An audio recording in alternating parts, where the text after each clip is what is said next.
नवाल, जो हुआ मुझे बता दिया हमारा ने। मैं सिर्फ इतना कहना चाहता हूं कि मुझे भरोसा है तुम पे। तुम्हारा शक करना बनता है। यहां तक कि तुम्हारे बाबा की भी तस्दीक करने की जरूरत नहीं है। हम केस रीओपन कर सकते हैं। क्या कहती हो? क्या वाकई ऐसा हो सकता है? हो सकता है। दरअसल मैंने पुलिस वालों के साथ काम किया है, कुछ जानने वाले हैं मेरे। हाँ ठीक है, मगर मैं चाहती हूँ कि तुम ज्यादा एक्साइटेड मत होना इस बारे में। देखो, नवाल का इस तरह से शक करना कोई आम सी बात नहीं है। मुझे उम्मीद है कुछ न कुछ जरूर निकलेगा। क्या आप दोनों को मालूम है आज क्या हुआ?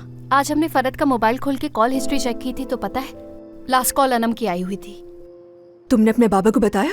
सबसे पहले मैंने उन्हीं को बताया, लेकिन उनको बताने का कोई फायदा नहीं हुआ। चलो बाद में बात करेंगे इस पे। अभी खाना ठंडा हो रहा है। ओके?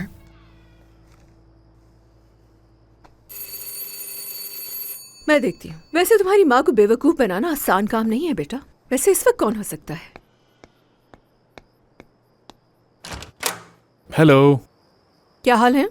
मुझे नवाल से बात करनी है। हम खाना खा रहे हैं इस वक्त। हाँ ठीक है, तुम लोग खाना एंजॉय करो, मुझे तो बस नवाल से बात करनी है। क्या मैं अंदर नहीं आ सकता? सुना आपने? बाबा आए हैं। मुझे लगता है उन्होंने अपना ख्याल बदल लिया और यकीनन अपना बयान भी बदल लेंगे। अच्छा हो गया। बाबा। हाँ, कैसी हो बेटा? मुझे यकीन था आपने अपना बयान बदल लिया ना। हाँ बेटा, मैं इसीलिए आया हूँ यहाँ पर। बल्कि तुमसे बात करने के बाद तो मैं अनम से मिला था और उसी बारे में मुझे तुम्हें कुछ बताना है। हाँ। अब मुझे आपसे कोई बात नहीं करनी है बाबा।